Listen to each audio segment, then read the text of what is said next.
Hello my dear student, स्वागत आपल्या सगळ्यांचं पुन्हा एका नवीन व्हिडिओ सेक्शन मध्ये. आणि पुन्हा एकदा आपण परत अँजिओस्पर्मच्याच चालू असलेल्या डिव्हिजन बद्दलची चर्चा करणार आहोत आजच्या तासामध्ये. हे जे अँजिओस्पर्म्स आहेत, in the last video section we were also discussed about them. आणि त्यामध्ये आपण बघितलं होतं की डबल फर्टिलायझेशन कशा पद्धतीनं होतं. So today we are going to discussing about the one more important topic of the particular angiosperm division is the division of angiosperm. अँजिओस्पर्मचे जे डिव्हिजन्स आहेत त्याबद्दल आपण चर्चा करणार आहोत. चला तर मग लगेच विदाउट वेस्टिंग अवर टाइम आपण सुरुवात करू. बेटा, angiosperms are divided into two classes. एंजिओस्पर्म दोन क्लासेस मध्ये डिवाइड होतात. कोणते आहेत ते क्लासेस? तर ते क्लासेस आहेत डायकॉटिलिडॉन अँड मोनोकॉटिलिडॉन. बेटा, हे फर्स्ट ऑफ ऑल आपल्याला कॉटिलिडॉन म्हणजे काय हे समजून घ्यायचं आहे. कॉटिलिडॉन आपण कुणाला म्हणायचं? तर बेटा, हे काय आहे? ते part of the embryo within the seed. Part of the embryo within the seed. सीडच्या आत असलेला एम्ब्रियोचा भाग आहे. सीड माहिती आहेत ना, मराठीमध्ये बिया. बियांच्या आतमध्ये जे एम्ब्रियो असतं त्या एम्ब्रियोचा, एम्ब्रियो मीन्स भ्रूण, ज्याच्यापासून मग प्लांट तयार होतो, ज्याच्यापासून रूट, ज्याच्यापासून शूट तयार होतात, वनस्पती तयार होतात, त्याची पूर्वावस्था म्हणजे कोण? एम्ब्रियो. जसे आपण आईच्या गर्भाशयामध्ये एम्ब्रियो म्हणून होतो, it's a mass of the cell, सेलचा गोळा आहे. And then that mass of the cell get differentiated into different organ, म्हणजे त्याचं ऑर्गॅनोजेनेसिस होतं. पहिल्यांदा आम्ही एम्ब्रियो होतो. एम्ब्रियोच्या नंतर मग आम्हाला हे हात, पाय, डोळे, कान, नाक असे every type of organ start develop from that embryo. त्या एम्ब्रियो पासून सर्व अवयव आपले तयार व्हायला सुरुवात झाली, त्याला ऑर्गॅनोजेनेसिस असे म्हणतात. तसंच मुलांना आणि मुलींना एक सीड असते बेटा.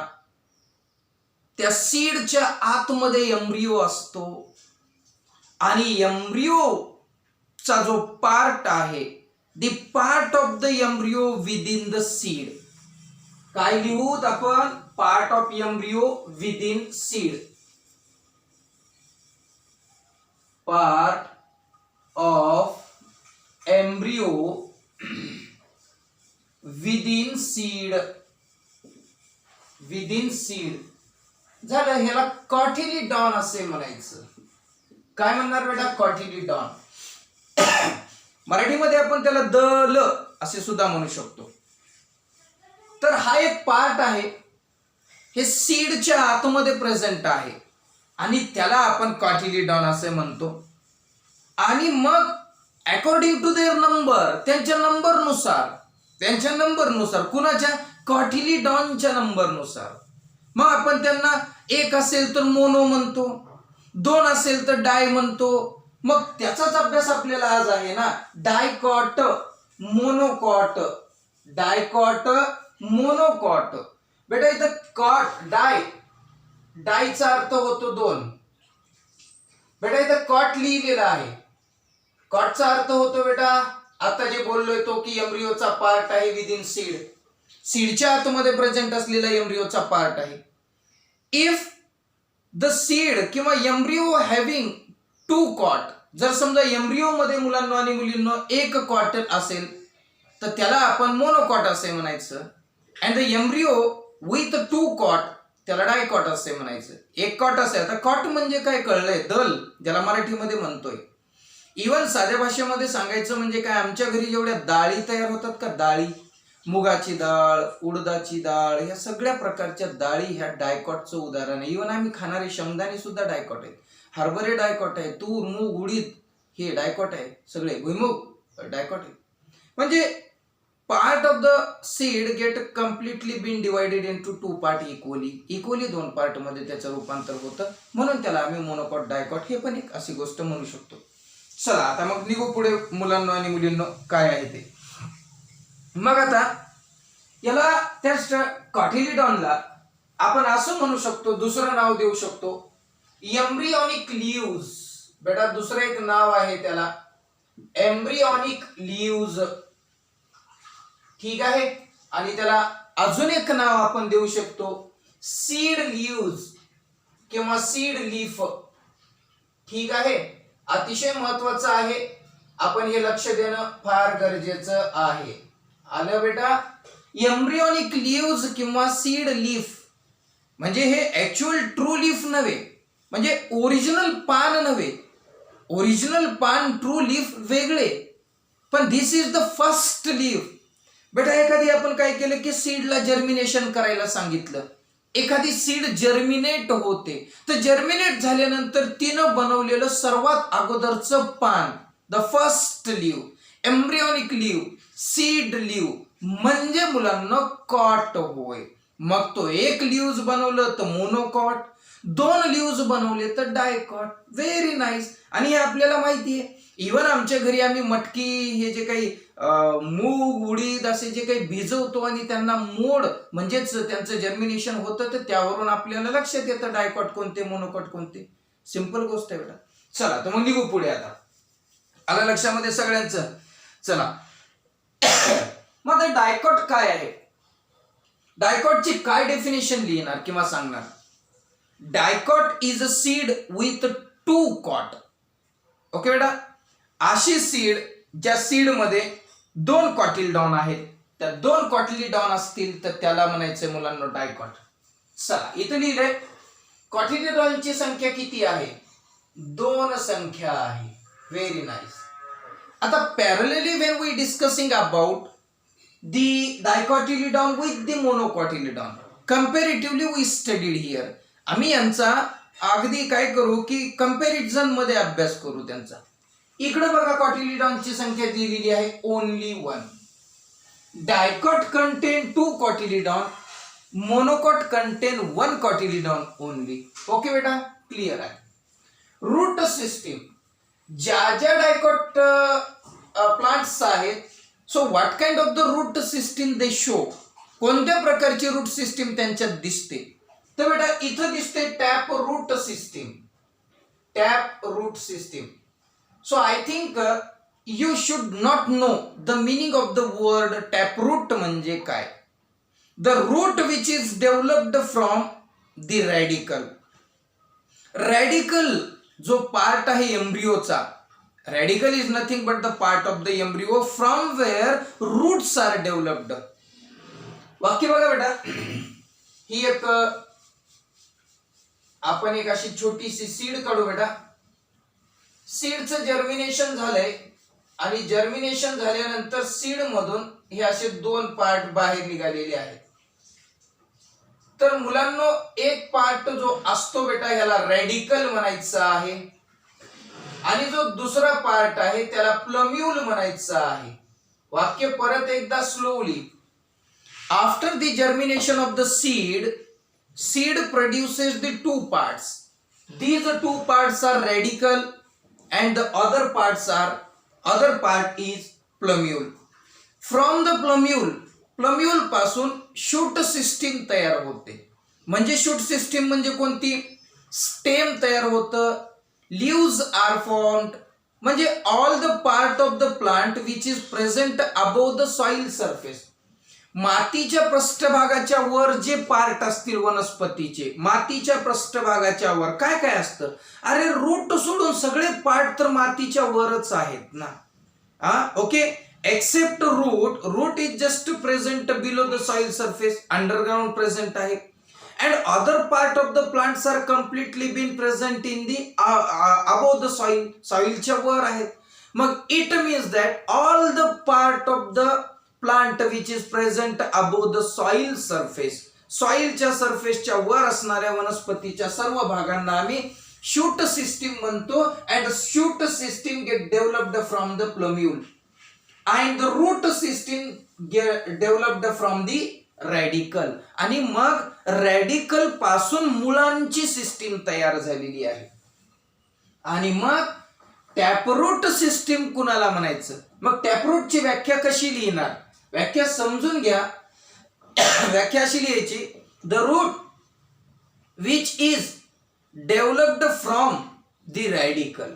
इथून जर रूट तयार झाला असेल रॅडिकल पासून तर त्यांना टॅप रूट असे म्हणतात. आता इकडे जाऊ बेटा, म्हणजे असा अर्थ झाला, इकडची रूट सिस्टीम आहे ऍडव्हेंटिशियस रूट सिस्टीम. बेटा adventitious root system, sir adventitious means काय? The root which is not developed from the radical. बेटा रॅडिकल पासून जे डेव्हलप झाले त्यांना टॅप रूट म्हणायचं, आणि रॅडिकल पासून सोडून दुसऱ्या ठिकाणून निर्माण झाले तर त्यांना म्हणायचं बेटा ऍडव्हेंटिशियस. आता सर आम्हाला सांगा, रूट अदर ठिकाणाहून कुठे निर्माण होतात? तर बेटा रूट निर्माण होण्याच्या जागा वेगळ्या आहेत ना. फॉर एक्झाम्पल काय आहे, रूट कधी तुम्हाला नोड पासून तयार झालेली दिसतील. आपल्या ज्वारमध्ये, ज्वारीच्या पिकामध्ये रूट हे कुठून तयार होतात? तर सेकंडरी जनरली विचार करू तर त्यांना नोड पासून तयार झालेले दिसतात. ते आपल्याला जमिनीच्या वर त्याच्या रूट अशा तयार झालेल्या दिसतात, खाली गेलेल्या. म्हणजे अर्थ काय झाला? अर्थ तर जनरली हा झाला की for your kind information you just need to focus that key root which is developed from the radical. Radicle पासून डेव्हलप होतील तर we call them taproot system. And those root which is not developed from the radical, then we call them adventitious. Monocot plants मध्ये जेवढे काही roots आहेत त्या वनस्पतींचे, these roots are adventitious. Okay बेटा, I hope you should have to clear all your concept. Okay, चला मग आता पुढे जाऊ बेटा. रूट सिस्टीम बद्दल आपण बोललेले, चलो आगे बढ़ते हैं. तिसरं, अरेंजमेंट ऑफ द लीव्स. या वनस्पतीमध्ये, डायकॉट वनस्पतीमध्ये पानांची रचना कशी असते? तर ती असते बेटा रेटिक्युलेट व्हेनेशन. म्हणजे व्हेनेशन म्हणजे सांगा सर, आणि रेटिक्युलेट म्हणजे सुद्धा सांगा. व्हेनेशन म्हणजे काय बेटा? The arrangement of the vein and veinlet on the leaves. पानावर ज्या व्हेन्स असतात बेटा, शिरा, पानांवर शिरा असतात. उदाहरणामध्ये बेटा हे एक लीफ काढलेलं आहे आपण असं, आणि या लीफ वर बेटा हे पानांची अरेंजमेंट आहे. ओके बेटा, व्हेरी नाईस. हे काय काढलं मी? हे लीव्स काढलेत, आणि लीव्स वर मी काय दाखवले? शिरा दाखवलेत बेटा, शिरा. शिरा मीन्स काय? व्हेन्स. व्हेन्स म्हणजे काय आहे? तर दीज आर द कंडक्टिंग एलिमेंट्सचे पार्ट्स आहेत. त्या शिरांमधून त्यांना पाणी, जसं आपल्याकडे in the human being and in animal there is a large number of veins or the vessels are present which can carry various type of material to the every part of the body. आमच्या बॉडीच्या प्रत्येक भागाला आपल्या शरीरातल्या ज्या artery आणि व्हेन्स आहेत त्या रक्त देतात, घेतात, अन्न पुरवठा करतात. अशाच पद्धतीनं वनस्पतीच्या पानावर सुद्धा मुलांनो आणि मुलींनो शिरा असतात बेटा. त्या शिरांना आपण व्हेनलेट किंवा व्हेनेशन असे म्हणू. आणि त्यांचं व्हेनेशन कसं दिसतं बेटा? रेटिक्युलेट दिसतं. सर आता ह्याची काय व्याख्या लिहिली व्हेनेशनची? व्हेनेशन म्हणजे काय समजून घेतलं? Venation is nothing but the arrangement of the when on the leaves. पानावर शिरांची रचना कशी आहे, मराठीमध्ये प्लस इंग्लिश मध्ये. आणि व्हेन अँड व्हेनलेट, व्हेनलेट याने शिरान्यास म्हणू आपण, शिरान्यास. तर बघा बेटा इथं काय आहे? रेटिक्युलेट काढलंय चव्हाण सरनं. रेटिक्युलेटचा अर्थ पूर्णपणे बेटा जाळीदार, मराठीमध्ये जाळीदार. म्हणजे प्रत्येक डायरेक्शनने पानावर पूर्णपणे जाळी तयार झालेली आहे. पानावर पूर्णपणे जाळी तयार झालेली आहे. All the networks are seen on the structure of the leaves. पानाच्या सरफेसवर आम्हाला काय दिसतं? तर जाळी दिसते. कशाची? वाहिन्यांचं जाळं दिसतं. नेटवर्क ऑफ द व्हेन्स, व्हेन्सचं नेटवर्क आहे. And such type of the network is called as a reticulate. रेटिक्युलेटला मराठीमध्ये म्हणायचं जाळीदार शिराविन्यास. मराठीमधले काही मुलं असतील तर समजून घ्या, जाळीदार शिराविन्यास. ठीक आहे बेटा, हे झालं त्यांचं. आता दुसरं हेच लीफ काढू इकडं आणि बघू मोनोकॉट मध्ये काय. Arrangement of the leaves simple आहे बेटा, आणि साधं पान आहे. आणि पॅरलल वेनेशन आहे. आता चव्हाण सर हे पॅरलल वेनेशन कसं आहे ते काढून दाखवा. हे बेटा लीफ आहे आणि हे बघा त्याच्या जे वाहिन्या आहेत त्या अशा आहेत बेटा. हे बघा हे अशा वाहिन्या आहेत. म्हणजे तिथं मुलांना आणि मुलींनो हे असं पॅरलल वेनेशन आपल्याला दिसून येईल, जसं केळीच्या पानावर वगैरे दिसतं आपल्याला. आता याला म्हणायचं पॅरलल, समांतर आहे. समांतर मराठीमध्ये ह्याला म्हणायचं समांतर. तर अशा पद्धतीनं इकडं रेटिक्युलेट वेनेशन दिसतं तर तिकडं तुम्हाला पॅरलल वेनेशन मुलांना आणि मुलींना दिसून येतं. पुढे जाऊ बेटा पुढच्या मुद्द्याकडे. पुढचा मुद्दा काय म्हणतो बघू.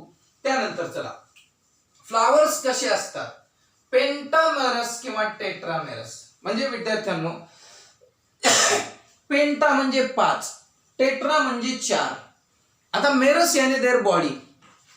पेंटा म्हणजे 5, टेट्रा याने 4. काय 4 आणि काय 5? तर बेटा जर समजा हे calyx, corolla, androecium, gynoecium, these are the part of the floral whorl, these are the part of the plant. ते म्हणजे फ्लावरचे ते पार्ट आहेत बेटा. आणि ते पार्ट जर कॅलिक्स 4 असतील, कोरोला 4 असतील, अँड्रोशियम 4 असतील, गायनोशियम असतील अशा सेटमध्ये, तर ते 4 असतील तर त्यांना टेट्रामेरस म्हणा बेटा. आणि त्यांची अरेंजमेंट जर 5 सेटमध्ये असेल, 5 सेटमध्ये, तर त्यांना आपण म्हणायचं आहे पेंटामेरस. 4 सेटमध्ये, सेट याने संच, 4 संचामध्ये असेल तर मुलांनो टेट्रामेरस आणि 5 संचामध्ये असेल तर पेंटामेरस. इकडे बघू बेटा ह्याच्या मोनोकॉट मध्ये काय आहे. पेंटामेरस फ्लावर्स आहे. इकडे फक्त पेंटामेरस आहे, टेट्रामेरस नाही. नंबर नेक्स्ट बेटा, arrangement of the vascular bundle. Vascular bundle म्हणजे काय? वस्क्युलर बंडल म्हणजे काय? Xylem and phloem combinedly called as a vascular bundle. Xylem and phloem, these are the two important conducting elements of the plant. प्लांटचे अतिशय महत्वाचे conducting elements आहेत. म्हणजे some elements can carry water through it, some elements can carry the food through it. म्हणजे water आणि food या दोघांचं वहन करण्यासाठी असलेल्या ज्या वाहिन्या आहेत. वाक्य मराठीमध्ये फर्स्ट सगळ्यात सुंदर. आता काय बेटा की प्लांटला सगळं पाहिजे हो. Every type of essential material should be provided to the every part of the plant. But who can perform this function? हे कार्य कोण करतं? वनस्पतीच्या पानाला, खोडाला, मुळांना, त्यांच्या ब्रँचेसला, त्यांच्या कळ्यांना, त्यांच्या नोडला, इंटरनोडला, त्यांच्या देठाला, सगळ्यांना पाणी पाहिजे.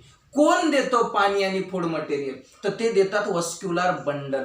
आणि vascular bundle made up of 2 important elements and these 2 important elements are जलवाहिन्या अँड रसवाहिन्या. त्याला झायलम आणि फ्लोएम असे म्हणू. मग आता काय की the arrangement of such vascular bundle is not same in every type of plant. प्रत्येक प्रकारच्या प्लांटमध्ये समान स्वरूपाची, सारख्या स्वरूपाची काय नसती बेटा? अरेंजमेंट नसती, वेगळी वेगळी असती. मग तीच अरेंजमेंट इथं कशी आहे बघू. वस्क्युलर बंडलची अरेंजमेंट कशी आहे बेटा? ती रिंग लाईक आहे. ती कशी आहे थोडक्यामध्ये आपण त्याला म्हणू की ती रिंग लाईक आहे.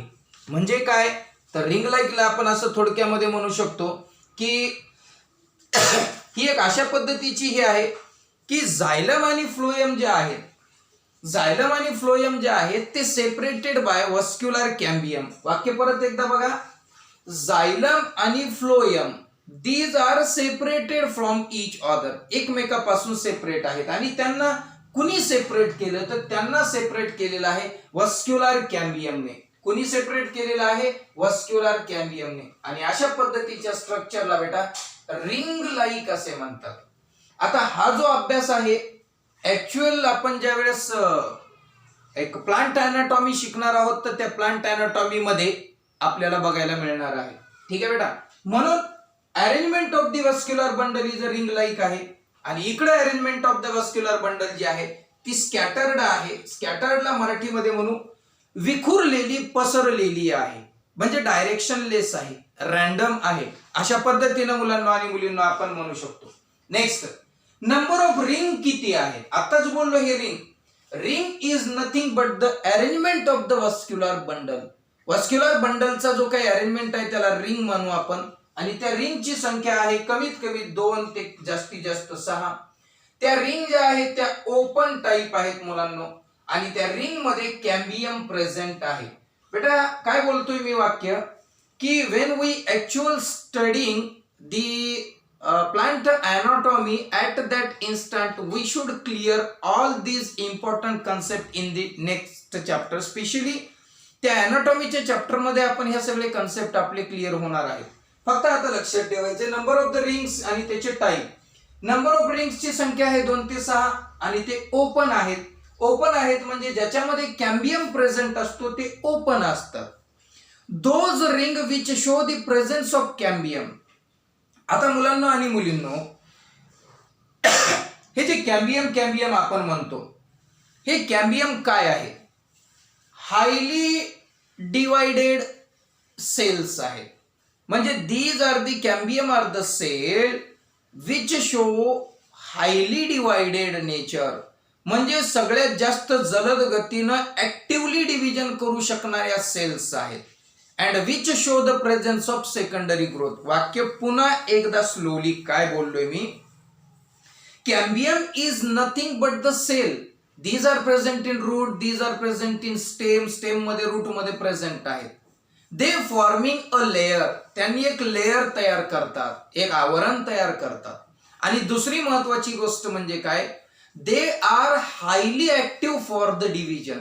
डिव्हिजन करण्यासाठी जलद गतीनं ते तयार असतात. रॅपिडली डिवाइड होण्याची क्षमता त्यांच्यामध्ये आहे. These are the meristems. त्यांना आपण मेरिस्टेम असे सुद्धा म्हणू शकतो किंवा म्हणायचं आहे. ठीक आहे, अशा प्रकारच्या सेल्स असतात आणि that cell is a cambium. म्हणून आता मी इथं कुठं लिहिलेलं नाही, म्हणून बाळांनो माझ्या वाक्याचा अर्थ लिहायचा तिथं शब्दाचा अर्थ.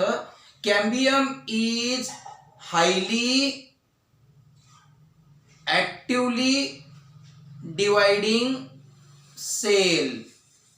Okay, present in root, present in stem and responsible for secondary growth. आणि सेकंडरी ग्रोथला रिस्पॉन्सिबल आहे. म्हणजे थोडक्यात डायकॉट मध्ये सेकंडरी ग्रोथ होते. इकडे चला, नंबर ऑफ द रिंग्स किती आहेत? मेनी आहेत, खूप आहेत, खूप. म्हणजे it is not fixed 1 2 3 4. We could not measure it in a number. Number मध्ये मोजायची गरज नाही. And closed type. क्लोज आहेत म्हणजे देर is a absence of cambium tissue. Cambium तिथं नाही. आणि विदाउट कॅम्बियम म्हणजे इथं लिहिलेलं आहे कॅम्बियम नाही. चला बेटा आता बघू त्यांची उदाहरणं काय आहेत. इकडे आहेत हेलियंथस, ज्याला सनफ्लावर असे म्हणतो. सनफ्लावर सूर्यफूल. हिबिस्कस रोजा सायनेन्सिस, ज्याला चायना रोज म्हणतो, गुलमोहर म्हणतो, चायना रोज. हे त्याची एक्झाम्पल झाली. इकडे शुगर केन, ऊस. पाम, ताडाचं झाड, ताडाचं. बनाना माहितीये, लिली, फ्लावरिंग प्लांट्स आहे. सेरियल, हे जे धान्य आहेत ते मोनोकॉट धान्य. त्यानंतर बांबू माहिती आहे. त्यानंतर ऑर्किड, रंगीत फुलांची वनस्पती आहे बेटा ती. Different type of coloured flowers it has. Maize, मराठीमध्ये मका. आणि बेटा सॉर्गम, ज्वारी. These are the examples of. ही जी एक्झाम्पल्स आहेत ती मोनोकॉटची होती. इकडची एक्झाम्पल्स आहेत ती डायकॉटची होती. ठीक आहे बेटा. I think that for the finishing the chapter 1 more video is necessary. अजून एक व्हिडिओ होईल. एका व्हिडिओ नंतर आपला जो काही हा चॅप्टर आहे ज्याला किंगडम प्लांटे असं आपण म्हणतो, ती किंगडम प्लांटे कंप्लीट व्हायला मदत होणार आहे. ठीक आहे. आय होप दॅट की आपल्या सर्वांना ही जी इन्फॉर्मेशन आहे ही इन्फॉर्मेशन अतिशय महत्वाची वाटलेली असेल आणि नक्कीच that information definitely helps you a more. तोपर्यंत आपल्या सर्वांना शुभेच्छा आणि तोपर्यंत आपण सर्व काळजी घ्या. नमस्कार.